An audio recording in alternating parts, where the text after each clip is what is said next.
Don't you let them get into your thoughts. They're gonna tell you anything, but that's not the way you should think. Good evening, everyone, and welcome to EGF's coverage of Collegiate Call of Duty. We're here in the TCU Esports Conference in week number 5 of our regular season action, and it is set to be a good one tonight. My name is Llama77, and right now I'm solo. Might be getting a co-caster a little bit later on, but for right now, all you've got is me. But what we do have tonight is a really good matchup. A matchup between two teams that have only one combined series loss between the two of them and have been finding so much success across their shortened season so far. Of course, I'm talking about the OLC Bravehearts, who first and foremost are undefeated. Tied for right now the second best team in all of the TCU Esports Conference in terms of their record, only bested by the mighty Mykonos, who have just one more win than them, but are still undefeated. They could tie that first place position with a win tonight, but they will have to be facing off against a really tough team on the other side of the aisle. HINU CoD will be coming into play today, and they are 1-1. They've had a really good game, and they struggled in one of their others. And it's pretty interesting to watch these two teams as they now converge, because these are two teams in the top 5 of the overall standings that are both looking to try and find some sort of leeway to continue to win. We've already seen the Bravehearts across multiple sports, and their big catchphrase of Bravehearts and front. They continue to be in front and win and do a lot of winning. Will that change tonight? That's going to be the question we'll have to answer. A combined 3 series wins and only 1 loss between the two of them, and a really big matchup on the overall regular season. The good news for both of these two teams, they've got so many matches left to go. In the regular season, we play 8 total matches here, at least for the Call of Duty vector of the TCU Esports Conference, and that means both of these two teams still have 6 remaining games, 75% or 3/4 of their remaining schedule left to go. So they're in good hands in terms of you lose one here or there, it's okay. But as the season goes on, everybody wants to win, right? Everybody wants to win. So improving that record is number 1 on the overall idealisms. Now, for these two teams, it's going to be quite interesting where they're going to go for today's matchup. We've got maps, we've got selections, and the way it's going to go, we're going to go Scar, Exposure, Scar, Blackheart, and then Exposure again. So a lot of the same maps. If you were here last week, you got to see Scar, and it's kind of a very tiny packed in map, which makes it super exciting, especially for the differences that we get in all these different modes. We're already hopping on in here to map number 1. As the rules go, we will start on Hardpoint. We'll go to Search and Destroy second, Overload is third, and then Hardpoint and another Search and Destroy after that. Already in here as Miss Native Girl finds themselves a double kill before being ruined away from the hill. And that's what this one is all about. This mode is all about taking hills, capturing them with your bodies, and putting them on the line. Traditionally, the hills don't have a ton of cover. Anenra is finding early first bloods to take them down. Haskell Indian Nations University here on that left side, trying to find some sort of coverage. And again, when you talk about this map specifically of Scar, rather, you're talking about a map with very little cover, and Anenra is just proving that. Anenra was a superstar standout, especially in that MVP position going into last week. Jake, we got to interview them and got to see their position about how their team continues to improve. They've already got a 40-point lead for OLC.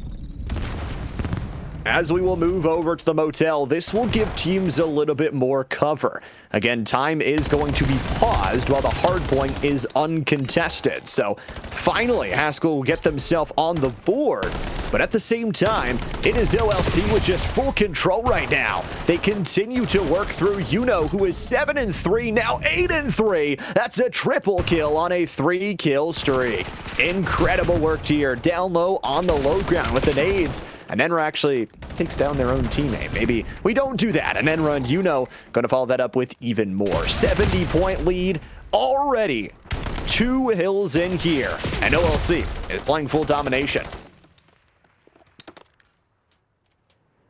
For Haskell, What needs to come back for them is just finding some of those angles to play together. What OLC is doing right now, if you'll notice on the map, they're sitting multiple players together. They're putting 3 or 2 players on an awkward angle, and then you send someone like Jake on this flank. They get it from above. A beautiful shot of how they just take over the space. They take down Burrito first.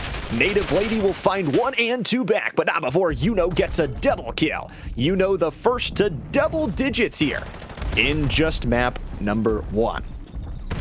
Good control as well. OLC not super worried about giving over some points. They're okay giving over a few points if it means they will get the majority of that next point. And the best they've been doing is holding it down. And Nenra and HINU continuing their streaks.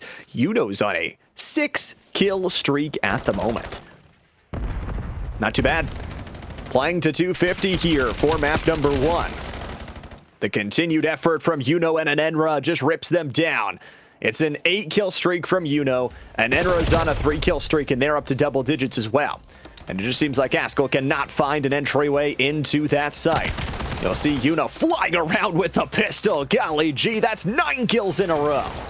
Nenra adds 1 on top, and they'll go to a 5-kill streak as we move to the Main Street Hill location. This one's got a lot of coverage down low and up high, and Lost Souls will finally get something back, but they've got to do more once that health regens. HINU using that extra speed you get from using the pistol and moving a lot faster. Lost Souls gets one through the window, but still trying to reclaim from this high ground. You kind of have to play a high-low scenario, finally jumping in, and you're seeing bodies flop like fish out there to try and just gain access. Axel finally get themselves in and get some points on the board, but OLC is right back to ripping. HINU, even though their kill streak ended 22-7, they will lose the battle to Native Lady, and she will put them down for the moment as OLC just content with moving towards that next hill. Probably one of the best hills so far, though, from Haskell. And Nenra's back to being active. On the map, you see the crunch coming in from OLC. They've got not only 3 players flying in, but HINU double kills on top of the hill, and that just gives them so ease of access. Make it a triple kill. A bounce off the wall for 4. Incredible. The movement tech and the shots are just as beautiful as well. OLC in control. Right now, 160 points towards their name. Haskell has done a good job on a few of the points, and Native Lady has been starting to slay out. Why not? Go on a 3-kill streak and grab yourself the outside point for your auntie's favorite. We'll move back to the high ground position, joined by a Nenra who flies in and dies, but HINU's got the double kill, and that will give them the point, if only for a moment. Haskell, one of the nice things is they're gonna rack up some points, but for how long OLC contested on that hill does make things quite tough, especially when a Nenra is just finding bodies, finding a double kill for their own, and putting HINU on 30 kills already. The 30 bomb, the 30 burger, whatever you want to call it. It's tasty from OLC as an Nenra and HINU are put down to the ground. As we move to this mid-hill, Haskell is going to try and control off of these cars. You've got to isolate those long angles. Native Lady was the first to do it. 12 and 18 so far. HINU using that dirty little head peek from the top sniper tower position. And Nenra just keeps on winning. Once you have control of this, I love the tech on this. You're able to lay down, especially with that house porch and what the coverage it gives you. And Nenra trying to work off a head peek will lose theirs. And Haskell starting to rack up some points. This is why we talked about these two teams with 3 series wins combined, only a single series loss. This is looking good from OLC to start. They've got a 100-point lead, but anything can happen. They'll get the schmeckles of what's left on the points, and we will move once again. New hard point going right outside the motel here. This is a big one. Oh, big pistol kill there. HINU actually helped out by a Nenra who yoinks that at the last moment. But 3 dead from Haskell. That should clearly give OLC a good bit of control. Gotta get back to reclaim it. Lito Burrito. Nice little move around. Good takedown as well. Native Lady's doing good, and they've got control of the high ground. That's the most important part of this hill. You attack from above, you jump down below, and then you control it through and in throughout. Haskell, a really good choice here on the defense as HINU goes on the offense. Finding 1, finding 2. HINU's got the 3K. Why not? It's a full team wipe as the multi-kill puts them down and ends out that hill. They'll catch him on the rotate as well. Beautiful shots there from Yuno. Another 3K. That's 6 kills straight. Multi-kills aplenty. Hunting down the spawns, but they've actually swapped the spawns up. So won't be able to catch Haskell once again on that rotate. It's a straight-up fight on the point. Yuno and Enra win their battles, and they're set up down low. And Enra double kills. Yuno is up to 45 kills in this game. Only 15 deaths. That's a 3 KD already. But from above, so below. Haskell still in this one, but they need this point to be perfect. And Yuno is just perfection in their own right. A double kill for them. What can they do here with those spawns, especially spawning from that outward north side? It's just 5 points away now. OLC in control in the driver's seat, and they will be victorious in map number 1. Yuno was insane. I would be surprised if it is not their best play, and there you go. Unsurprising, Yuno 47 and 16 with almost 5,000 damage. Yeesh, to say the least. And that jump right, this off the wall is filthy. Filthy. He should be charged for a crime with that. And then almost gets the spray on the extra one. Insane.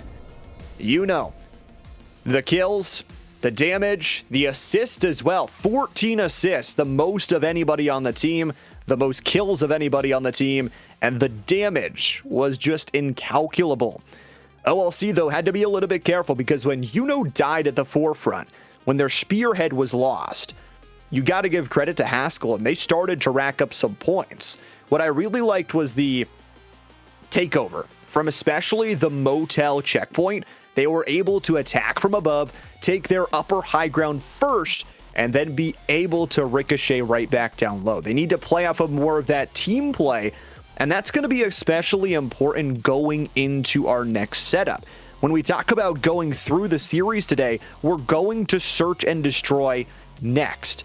Search and destroy, if you're unfamiliar with Call of Duty, is a mode where you don't get respawns in a round-by-round basis. So it's 4v4, but if you die, you're done for the round. So yes, you need clutch scenarios, but most importantly, you have to have a game plan to get the job done. And I think that's going to be vastly important, especially for a team like HINU, who now is down 0-1. If you drop this next map to OLC, the Bravehearts have been very, very good about closing out series.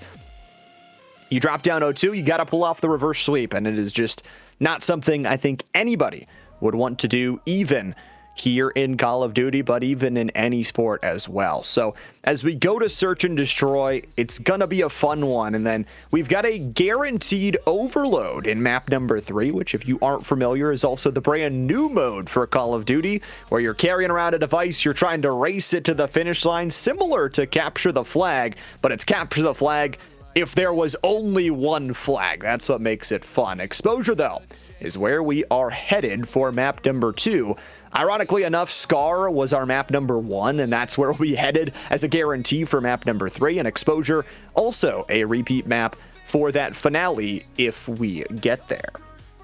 What I love about this setup as well is Exposure is such a wide open map. You've got so many different and beautiful angles you can hold. It is my perfect map for search and destroy. It allows very long, drawn-out rounds. It allows really, really good rotation-minded gameplay. And for these two teams, what you're looking at is a tough one in Exposure. And then it is just going to be a bloodbath going to Scar. We saw Overload for just a bit last week. And you talk about Scar as a tight, compact map, the one we just saw. It makes it even more fun when you've got a neutral objective that they're just trying to pass between each other like a rugby ball and drive over the line for a try. That being said, Exposure is a fun one. Scar is fun. I hope we get to some Blackheart. This is one of my favorite maps. You've got kind of the ocean ambiance mixed with a really good map design in general. It kind of builds these really big pathways all through and throughout the map and can be just a ton of overall fun. Lots more left to go here as a guarantee. Let's head into map number 2, OLC versus Haskell. It is time to play some search and destroy. For these two teams, as a reminder, no resurrections, no second chances. Search and destroy starts now. I want to see, obviously, how these two teams kind of approach the philosophy of the attacking side, which is somewhat harder on a long, drawn-out map like this. And Nenbra almost blown up early. Lost Souls will get the long nade. It doesn't connect. But a good start from Haskell. Even though they don't get the kill, they've got a good rotation angle. They've got pressure on it. Jake gets first blood. Nice takedown from Jake as well. It's a double kill. And it's all down to Lost Souls. Jake is going to jump on him. The hip fire shots are good. It's a 3K all day. OLC Bravehearts start their win off with a 1-0 cap.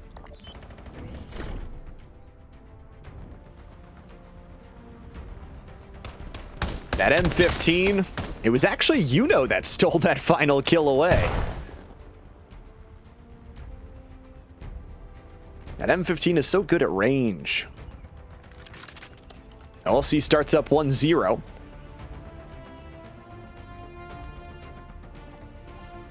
Haskell's got to do something about it now, swapping sides. We will swap kind of who's the attackers and who's the defenders every single round.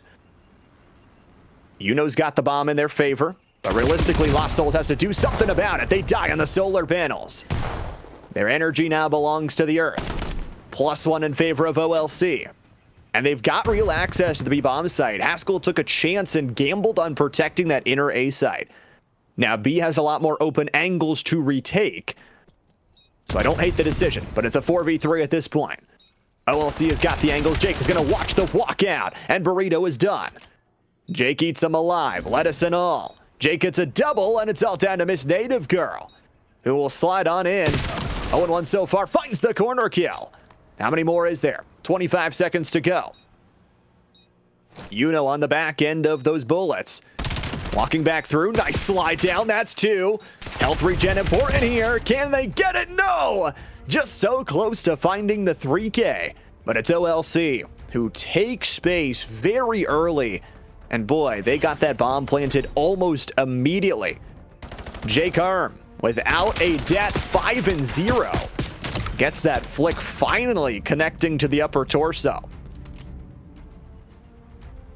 We'll switch sides again. OLC so great at taking space, but also both of these two rounds, one of the big things, they put themselves into a positive player scenario almost immediately.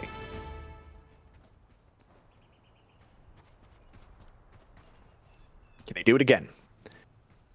Haskell with the bomb here. Native Lady, who did find some space, was backed up by Miss Native Girl in that last one. Your auntie's favorite will gather some information, and it's Nenbra is the first to die from Lost Souls 77. Jake sliding in, getting the hipfire shot. Lost Souls is going to be a problem in this round, though, if they fight close range. There's a nice 2 for 2. It is all down to your auntie's favorite, as HINU is put in the dirt. 2-kill streak for Lost Souls, 7-7. 7, I guess 3 7s on that one. They'll get access here. They're going to go for the plant. Can they find the timing here? We're just gambling they'd go to B. And now it's all down to Auntie's favorite. From above, they've got a really good angle on this one, but it's just the timing on the jump down. Crossfire is there. Spray almost gets the transfer. But HINU finds a really big round win. In terms of their playing together, that was an OLC kind of walking in one by one, and of course it's the M15. Little fadeaway shot to the dome. 2-1.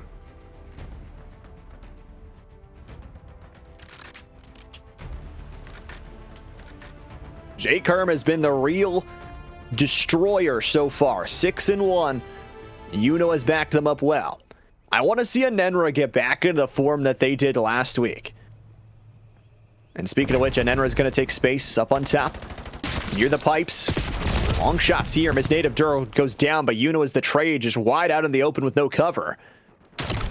Not ideal. Great shots from Native Lady. It's a 1-for-1 trade, though. And Nenbra on that other side. And Nenbra might have to clutch up this time. Long shots are good from your auntie's favorite. Sliding down, caught in the reload, and still gets the kill. Works the reload and works it out. 2-2 for Auntie's favorite. Back to a 2v1. And Enra's got the bomb, but they're just baiting this in. Incredible map knowledge there. Fakes the plan, goes for the kill instead. And the Bravehearts have got 3.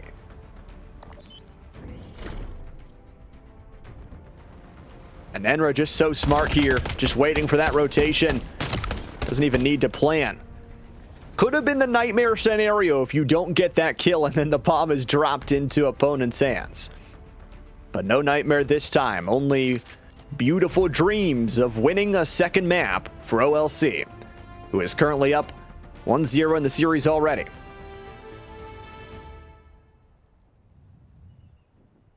Back on the attack is HINU. OLC will try and fight from some of those upper buildings as they make the jump down. His native girl, if that connects. It doesn't. And Enra finds the first kill on Lost Souls, and a good take back from HINU on a streak. After suffering in the past couple rounds, they've got the bomb down. Jake will be the first casualty, but your auntie's favorite lands a dome shot. Lito Burrito. She will get cut down as well, and OLC, their movement is just incredible. Just incredible. I mean, like we said, the past 2 rounds hasn't been entirely theirs. Gets the takedown on the jump, the pre-fire too. Incredible. The stuff of professionals. 4-1 here. OLC, after stumbling in round number 3, have been all gas, no dang brakes. And they're back on the attack. Where do they want to go with this one? They're aiming maybe a little bit more towards B. They're going to send an Enra on a mission, isolated, to draw attention away. All the while, they're going to get ease of access towards B, and that they will. 4v4 here, could look at a plant. Faking the nade over top, drops the trophy system to help defend against any oncoming nades. And once again, an Enra is the chess piece. From behind, Jake Herm gets taken down, but your auntie's favorite equalizes. And Enra, once again, the king of swindling. Finds it out, finds the kill, and now joins the team. Lost Souls has to do it all. They're the last alive, and they'll get caught. The Bravehearts move to the front again. They've found their 5th. They are just 1 round away from putting themselves up 2-0 in the series. And Enra, it's just a timing thing. Can't believe the timing. They run into each other.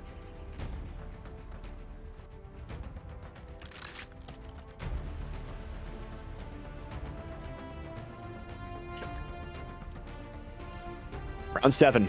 Haskell needs a win. OLC has been dominant, to say the least. They've yet to drop a single map in their regular season. They're 2-0, but do they stumble here? Haskell's got a lot of space towards the outside. I'd be worried. Sliding in, good. Jake finds coverage, gets the second. Yes, he does. It's a headshot. Native Lady does get the trade, but it's a 2-for-1, and Haskell loses their other. A Enra searching for this final, and they've got it. OLC never looking back. They've got 6, they've got the win, and they've got their second map in their pocket. HINU ends this map off at 10-3. Long range M15 is good for the final kill. You look at the ability to plant the bomb as well. From OLC, they got 2 bomb plants that really helped them out. HINU stacks up 999 damage, once again leading the entirety of their team in that damage and the entirety of the lobby. Now for HINU, they had a lot of strong points. For Native Lady was finding a lot of those kills towards the end of rounds where it put them in dangerous 1v1 scenarios. And, you know, that's what makes me think this Overload map is going to be so exciting. We've got a guaranteed 1 more map. HINU will have to pick up the win in this Scar Overload if they'd like to continue on in the series and get a chance to win. But we've already seen crazier in the TCU Esports conference across all of our titles. So, and like I said, I want to see Blackheart. It's my favorite map, especially of the new ones. Just the ambiance of being fighting on an oil rig. I don't think there's anything quite better than that. But Scar is what we have up next. Again, that is going to be the brand new mode of Overload.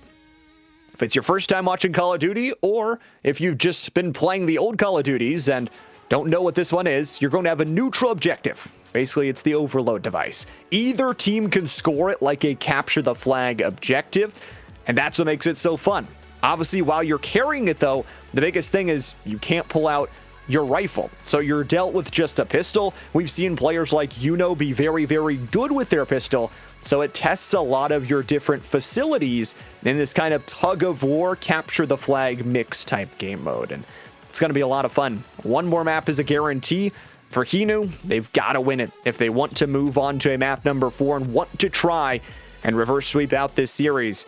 I think this is one of the modes that might benefit them, especially for how well they've worked together from a spawn perspective. Instead of looking for isolated picks, if they can just be a war machine that keeps chugging along and continuing to eat up space as they finally go to score, that could be good. Then they can win this one and we can have more maps and more action for ourselves. I also think that when you talk about a map like Scar, the map knowledge, though, is going to come into a lot of effect. Scar has a lot of weird little house exits or weird little paths that you can take to avoid the enemy team. And if your map knowledge is not 100%, you could be looking at a series loss here if you are HINU.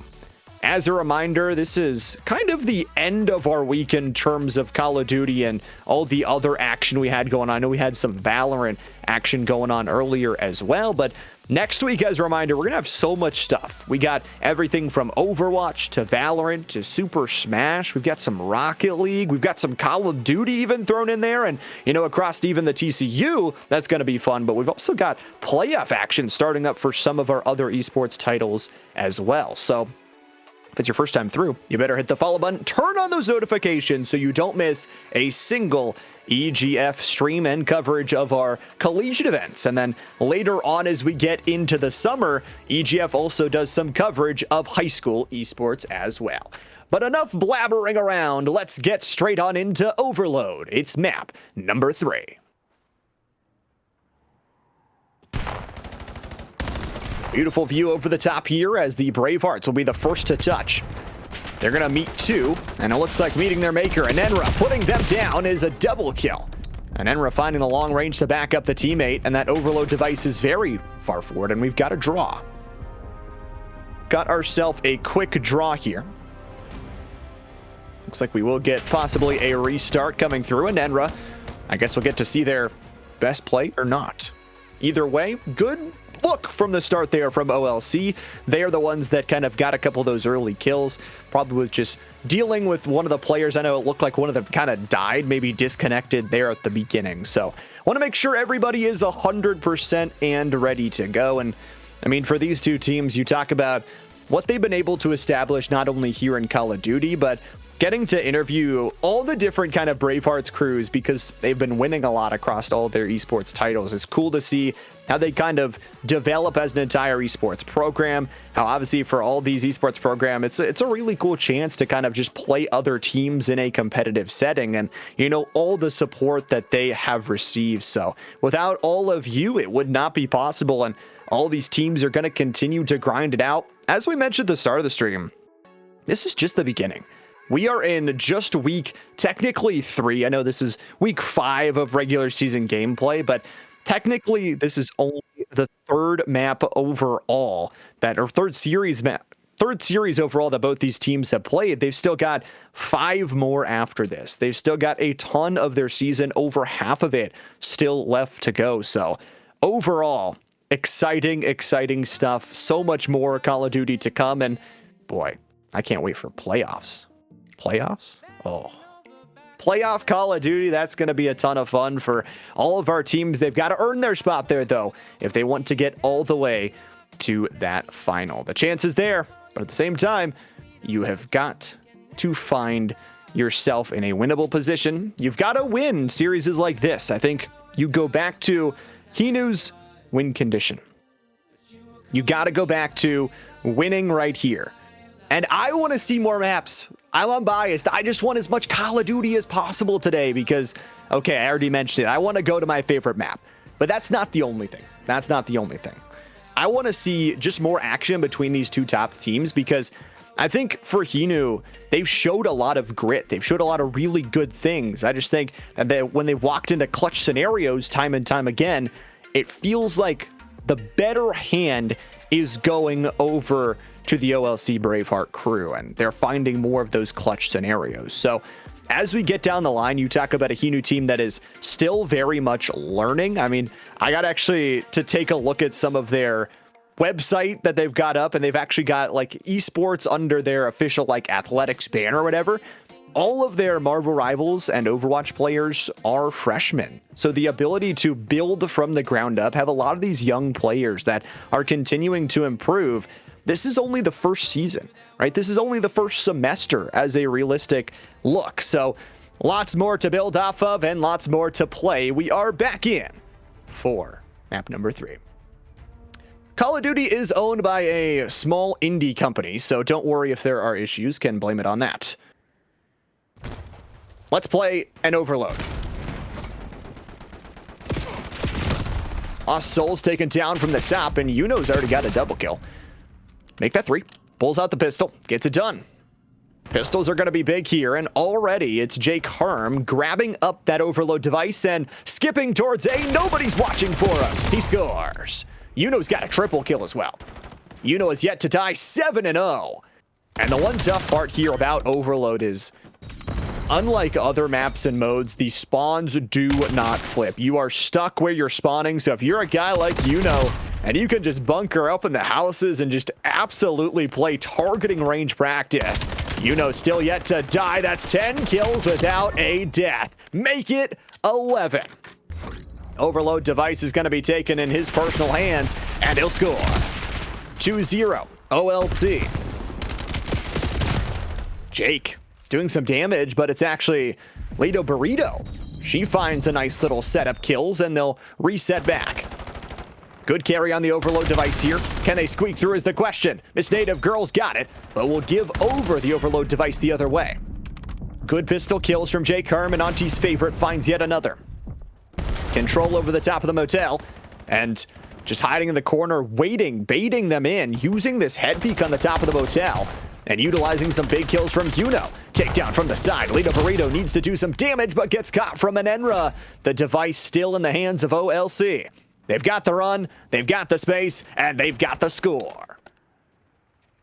3-0, OLC trying to get to halftime as quick as possible. Overload device taking some time to spawn here, but a good setup from HINU as Native Lady finds a big one.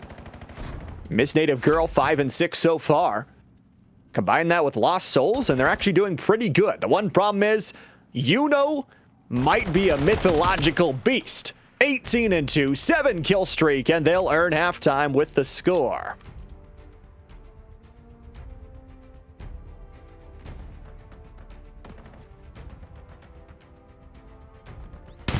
No words needed. The M15 from HINU is more devastating than anything in the world. That spray. Oh, that spray. The connection from the 1 to 2.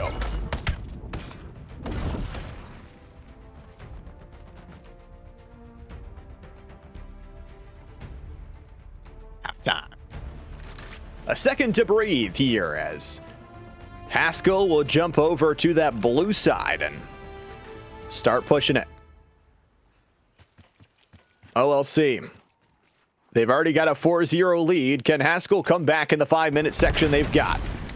Lido Burrito, Native Girl. I love those early angles, but they've got to deal with a Nenra, who they do deal with. A Native Lady actually gets a double kill before HINU ends that streak.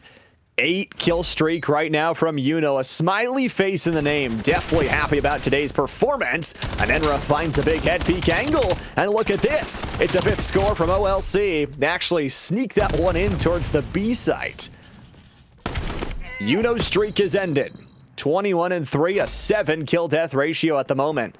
OLC once again controlling that overload device and then really forcing it where they want to go.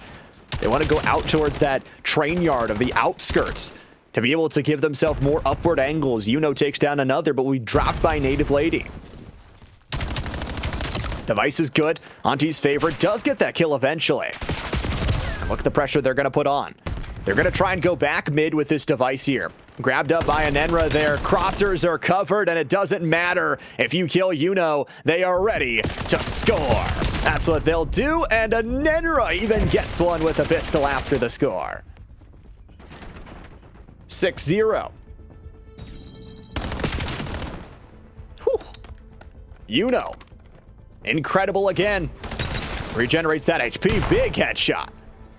Double kill already. 25-5. Jumps down for the third and is just playing bodyguard right now. Protect the president. Doesn't actually get it in. Does their teammate? No, they missed the circle, but finally they swing around and get it. One more score. And OLC will move to 3-0, tying for the top of the entire conference standings. HINU will once again play bodyguard. Anenra's got it for the series. That's it. The Bravehearts in front. A flawless map number 3. 29-6 from HINU. M15 all day. Slides in, gets the second, and pops up, gets the headshot with their teammate's body falling right in front of them. Nothing better than an avengement. The damage from HINU 2 times more than anybody else put in the entire lobby over the course of today. HINU put in something close to 7,000 damage across like 30 minutes of Call of Duty. An incredible performance, and I think especially what they were able to do was control those slight pathways. We said it in SCAR, there's all these little entryways that get you into the big open parts of the outside of the map. Every single time they had the overload device, they just plugged those holes, made sure their ship was sailing nice and easily, and a flawless map number 3 for them. Talk about, for the Bravehearts, how big it is. They move now to 3-0, yet to lose not only a series, but a map in the TCU Esports Conference regular season conference play. Lots of exciting stuff. I know we got to interview with them last week, but we're going to have yet another interview to talk about what their mindset has been, changing from this first week to the second week. Before we hop into that interview, we do have to take just a short little break. So don't go too far. TCU Esports and our coverage of Collegiate CoD. We'll be right back after this.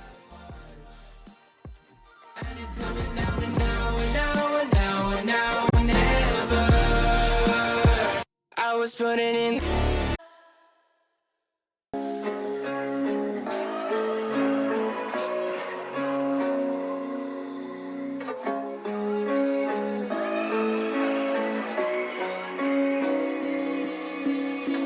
I'm stuck inside of these walls with you.